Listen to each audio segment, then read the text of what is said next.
이 지금 아이들의 과정에 해가 되기도 하고 좋은 영향을 미치기도 하는 그 바로 현장이 가정이에요. 가정에서부터 스토리텔링을 해야 돼. 그러니까 어느 부모님은 학원에 보내야 돼. 내지는 선생님 불러서 공부를 시켜야 돼. 아니면 맘코치 해야 되겠어. 이렇게 생각을 하는데 그 스토리텔링이라는 것은 생활 속에서 이루어질 수 있어요. 특히 부모님들께서 하셔야 되는 스토리텔링은 그냥 생활 속에서 하셔야 되는 거예요.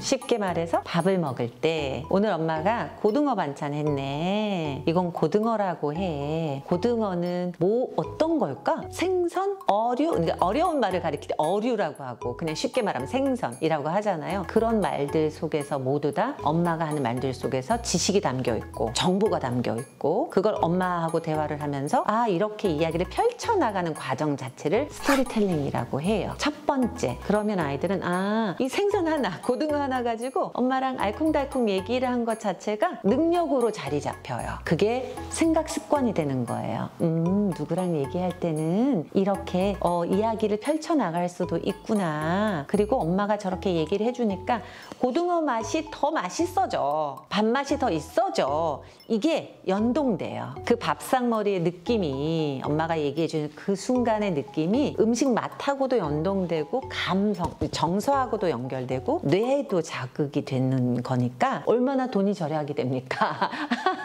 그러니까 가장 평상시에 그렇게 두뇌 자극을 할 수 있는 걸 우리 부모님들이 아셔야 돼요. 그래서 얼마나 좋은 영향을 미칠 수 있는지 부모님들께서 어디로? 두뇌로. 그게 바로 학업 능력으로 가는 거니까요. 쉽지 않습니까? 이렇게 그냥 생활 속에 눈 조금 한 번 더 마주쳐 주시고 이야기를 펼쳐 주시면 예를 들어 동화책을 한번 볼까요? 동화책을 보다가도 그냥 책을 읽어주는 데서 끝나지 않고 책을 읽을 때 본 그림에 대해서 엄마랑 그냥 얘기하는 거예요. 아까 본 나비가 좀 슬퍼 보였어. 아니면 나비가 너무 예뻤지. 우리 애기는 그 나비 어떻게 봤어? 이렇게 질문 자체가 스토리텔링이고 질문 자체가 자극을 준 거고 이 질문을 받은 순간 아이는 나비를 떠올릴 거고 나비를 떠올리면서 언어로 정리를 해요. 엄마는 예쁘다고 그랬고 나는 다르게 어떻게 말해줄까 엄마한테. 이 생각을 하는 것 자체가 두뇌 자극이에요. 이게 반복적으로 다양하게 일어난다 그러면 아이들은 이게 바로 스토리텔링으로 자리 잡고 생각 습관으로 자리 잡을 수 있는 거겠죠.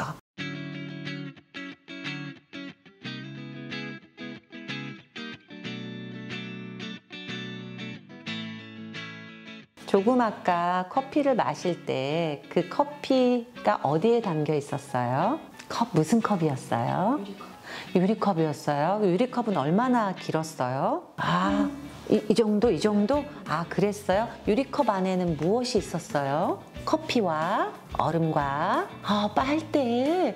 와, 정확하게 봤어요. 자, 제가 이렇게 얘기를 하니까 그냥 기억을 할 때 어떻게 떠올라요?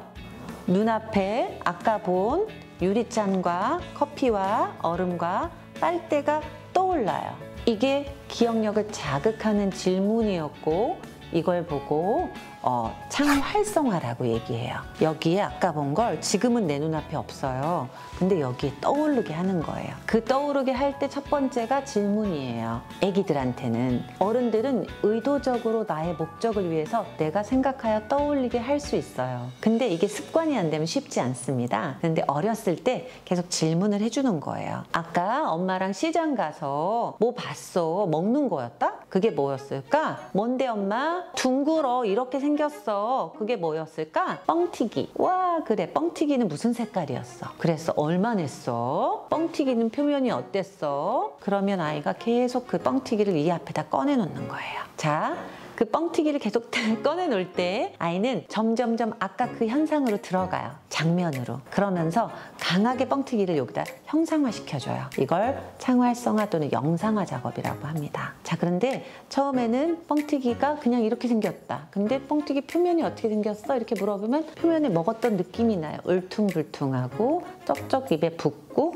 이런 게 계속 아까 했던 걸 계속 떠올리게 만들어주는 거예요. 이걸 기억력을 강화하는 현상이라고 합니다. 자, 혹시 우영우 드라마 보셨나요? 네, 우영우가 어렸을 때 자기 재능을 발견한 거예요. 아주 아기 때 자기가 본 걸 그대로 기억해내는 거예요. 심지어 눈앞에 이렇게 그 책이 보여요. 와, 아빠가 놀래줬어요. 대단하다 그랬더니 영우가 나는 이런 능력이 있다는 걸 알게 됐고, 그로부터 20몇 년 동안 혼자서 놀면서 그 능력을 계속 강화를 합니다.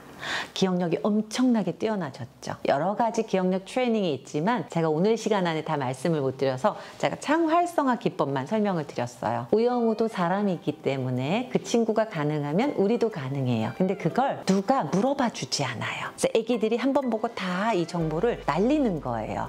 근데 집에 저녁에 자기 전에 침대에 누워서 오늘 있었던 얘기를 하는 거예요. 부모님들께서 오늘 어디 갔다 왔더라? 그래서 뭐가 제일 좋았더라? 뭐 먹을 때가 제일 맛있었어? 오늘의 기억을 정리해 주는 거예요. 이 또한 생각 습관인 거죠.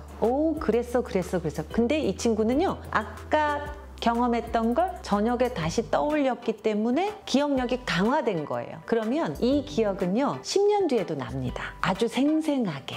그럴 것 같지요. 그래서 자기가 경험한 걸 몇 번만 떠올리는 질문을 하거나 상황을 만들어내면 습관이 돼요. 자, 그러면 책 한 페이지 정도는 충분히 띄울 수가 있어요. 그걸 지금 제가 아이들한테 하고 있고 아주 놀라운 결과를 내보내고 있어서 그 훈련이 되면 한글도 기억해낼 수 있어요.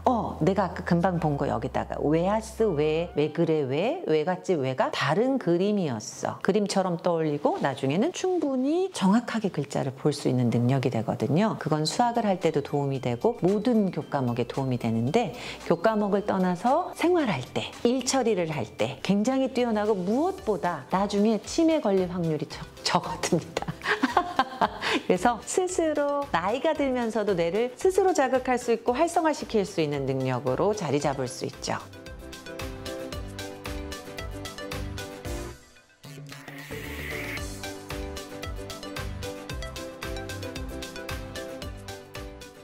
우리 대한민국 사람들이 강박이 있어요.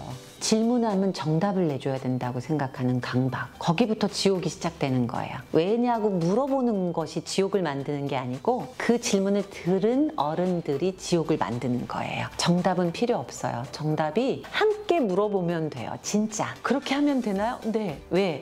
모르니까. 근데 부모님들은 모르는 걸 들킬까 봐 걱정인 거예요. 괜찮아요. 정말 아이들이 정말 알아야 되는 건 내가 모를 때 모른다고 말할 수 있는 능력이에요.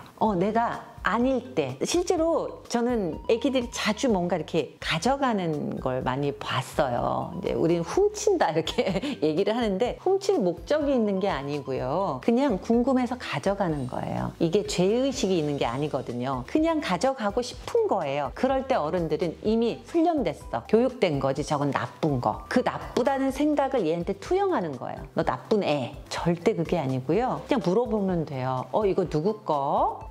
그럼 네 거 아니구나. 네 거 아니면 어떻게 해야 돼? 그럼 애가 갖다 놓을 거예요.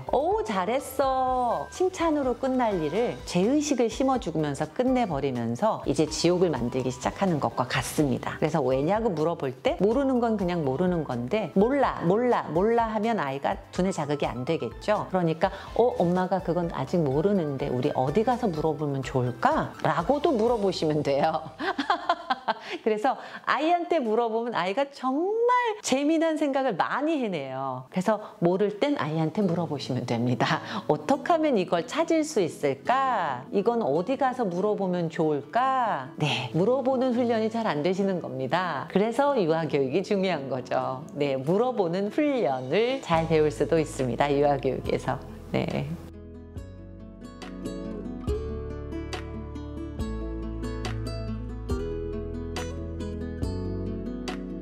제가 어머님들, 아버님들한테 드릴 말씀은 조금 드렸던 것 같은데, 옛날 말에 우물가에 가서 숭늉 찾지 말라 이런 말이 있어요. 그 말은 너무 마음이 급하면 될 일도 안 된다는 뜻인 거죠. 유아는 유아 단계가 있고 초등은 초등 단계가 있어요. 다만 우리 아이들의 뇌를 무시하시면 안 됩니다. 아이들의 특성에 맞게끔 적절한 질문을 해주고, 아이들의 그 보는 눈, 듣는 귀, 정말 귀가 좋고 눈이 좋거든요. 이걸 직관 객관력이라고 해요. 아이들은 현재 오감식이기 때문에 오감으로 보고 판단할 수 있어요. 그런데 어른들은 본인이 배웠던 방법대로 강조해요. 이렇게 해라고 방법을 규정 짓는 거예요. 그 방법이 아니면 불편해하는 건 어른들인 거거든요. 아이들은 자유로이 자기가 보고 자기가 들으면서 판단하길 원해요. 그걸 살려주면서 좋은 방향으로 이끌어주면 교육은 정말 어렵지 않은 거거든요. 애 키우기도 어렵지 않습니다. 근데 저도 첫 아이를 키울 때 굉장히 힘들었어요. 아이가 힘들게 한 게 아니고 내 생각이 있어서 내 생각 틀에 아이를 맞추려다 보니까 트러블이 나는 거예요. 그게 너무 힘들 수밖에 없었어요. 근데 그 다음에 생각했죠. 교육을 하면서도 마찬가지로 아이들의 특징을 있는 그대로 봐줘야 되고, 그걸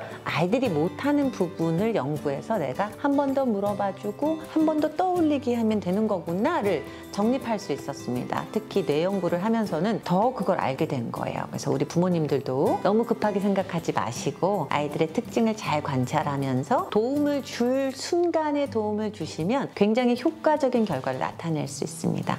유아교육 현장에서 근무하시는 선생님들께서는 제가 특별히 드릴 말씀은 없습니다. 제 교육을 열심히 받으시면 됩니다. 매달 줌교육에 매달 들어오시고 저의 교육을 잘 받으시면 좀 더 훌륭한 교사가 되실 수 있고 앞으로 저한테도 많은 도움을 주시기 바랍니다. 네, 감사합니다.